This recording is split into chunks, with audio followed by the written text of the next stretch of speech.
Dr. Tracy Wilen, and I mentioned earlier that she's a prominent thought leader on the impact of technology on society, and isn't that just the truth, that it has impacted society? It's on society, work, and your careers, and our book is called Employed for Life, the 21st Century Career Trends. Dr. Tracy Wilen, thank you for joining us this Sunday. Oh, thank you for having me, Elliot. So, first of all, you're what's called a thought leader. Explain what a thought leader is. Well, Elliot, I spent many years doing academic research and then also as a corporate executive. And as a result of that, I've published many studies and books and really come out with new ideas about how society, work, and education and careers have changed as a result of technology.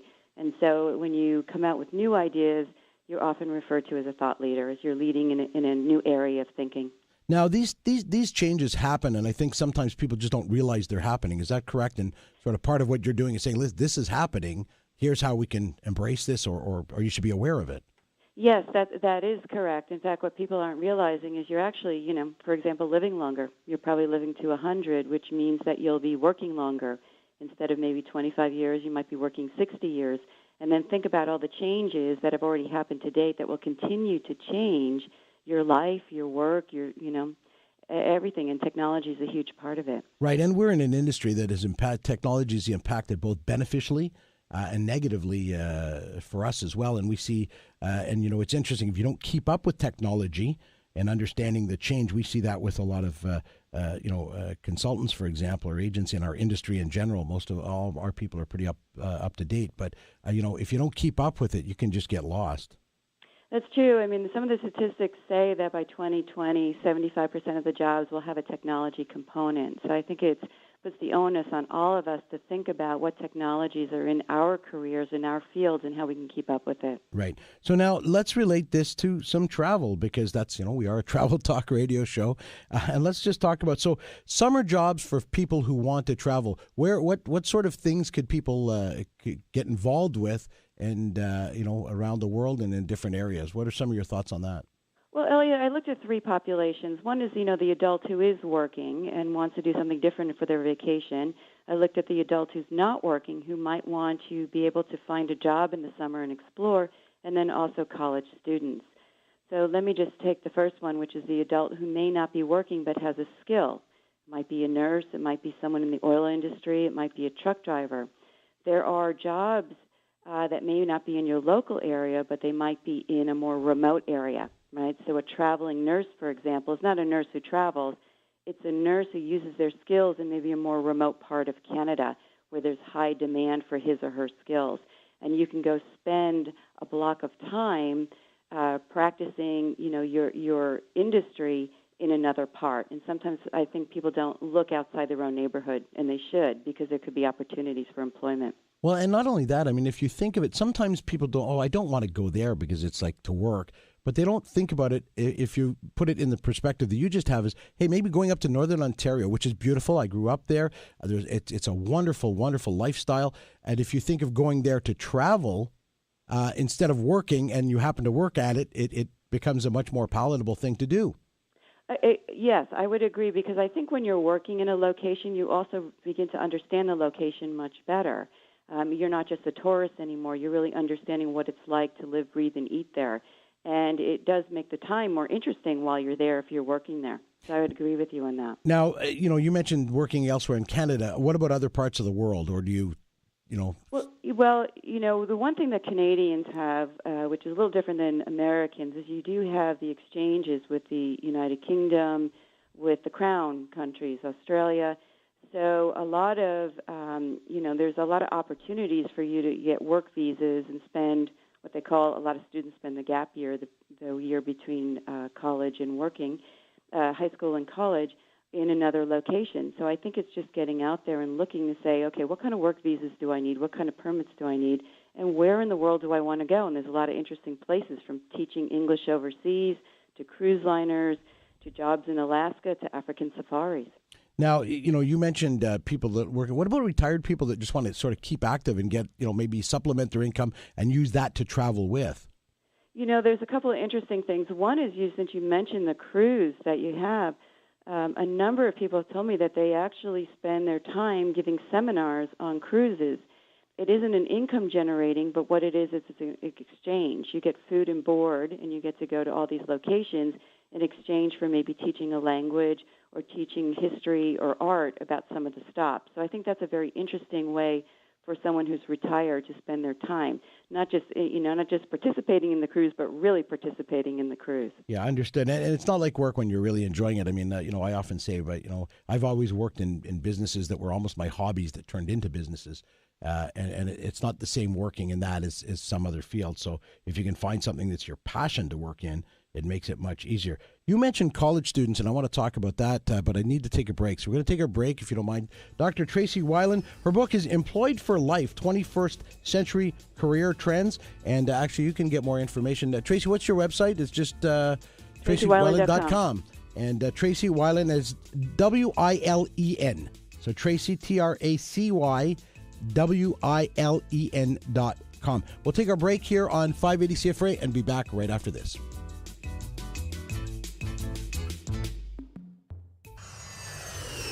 This is CFRA Travel Talk. The number to call is 521-TALK. That's 521-8255. Now, here's Elliot. Welcome back, 1222 at 580 CFRA. We're speaking with Dr. Tracy Wilen, and she's a thought leader on the impact of technology on society, and she has a brand new book. It's called Employed for Life, 21st Century Career Trends. It's brand new, but it's been out for just a little bit, released earlier this year. And, I just want to point to her website. It's tracywilen.com. It's all one word, Tracy, TracyWilen.com. And right on her website, she's got a little link about our show right now and some of the questions that we're asking and some links to some of the interesting jobs that you might want to look at, nursing, travel, oil rigs, truck drivers, for example. There's a good article on students, and we want to talk about that, traveling opportunities for college students. So, Tracy, let's talk about, first of all, the gap year, and then maybe talk right into moving into the college years for vacation, for traveling and working. Absolutely. So the gap year is a year between high school and college, and a lot of students seek not only to travel but also to build their skills. So I would encourage students to look at what the work permits that are required and the work visas if you're going to either a Commonwealth country such as the UK or Australia, or if you would like to come to somewhere like the United States, and figure out, how can you build skills over the summer. Yes, travel is very important. I think it's an education itself, but also think about areas that you maybe want to explore to see if that's, that is your career calling, as you mentioned earlier, your hobby. Yeah, I almost think sometimes it should be a year that students, we should make it that you do travel for 1 year between the two. I think there's a huge maturity and growth level there, the independence that you learn, seeing different cultures, you often grow up in one area and the world revolves around that area. And by getting out there, you see all kinds of different cultures and the way people work. So it builds, a good, strong basis for your future as well. Let's talk about some of the things that students maybe. Is it easier for a student to get work as a student, if you know what I mean, versus if I want to go and work somewhere else? Well, the dilemma we always have with students is, how do you get that first job, because everyone's looking for experience, versus you're in the college community, right, the University of Ottawa perhaps, and you have a great alumni network, and you have professors, and you have Vocation, offices that help you with your first job. So it's always a dilemma. So I recommend to students start early. Start early so that you can plan to be somewhere in the summer. And the summer is still here. A lot of people view August as the key summer month. So, key number one is, plan early and start to think about what you need to get lined up so that you can do something. I think one of the more interesting things that students do is teaching English overseas. Many students have said that they've gotten not only the global experience, but they've also used the skill and have been able to translate that into leadership skills back at corporations and have come back and been able to get jobs in the fall. So I think that's something that students can think about. Yeah, we actually have a consultant, and she's going to be going over now. She's actively currently working, and I believe she's taking about 3 weeks or a month almost to go to Spain to teach English as a second language there. And of course, then she's she gets to tour all over Spain. She's working based out of Madrid. So I think it's a fabulous, fabulous opportunity on a whole bunch of different levels. So what are some of the other options that are specifically for Canadians? So, well, for Canadians, I think that you can look, one across your beautiful country and see, as we were talking before, where are the remote opportunities if you are a nurse and you're not in high demand and where you are.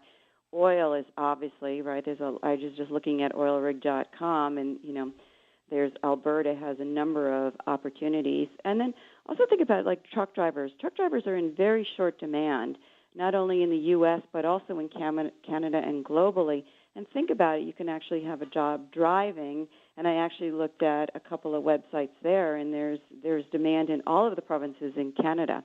So, not only look elsewhere, but look in your beautiful country itself to see what opportunities you can find. Yeah, and I think, as you say, the key to all of this stuff, of course, is to be planning early as you can. I mean, if it's for this year, still some opportunities. You may have to dig a little bit harder, but, if you're prepared for next year. And now, does this have to be restricted to the summer, this travel? I mean, what if we want to, if we've got that gap year and maybe we've got time, in the middle of September or October. I know some of my nieces, they finished in December and they had January on. Is there opportunities for them in that time frame to do some travel and work at the same time? Yes, because you have to remember it's a global world and the seasons vary by location. So it may be winter in one part of one country, but it might be summer somewhere else.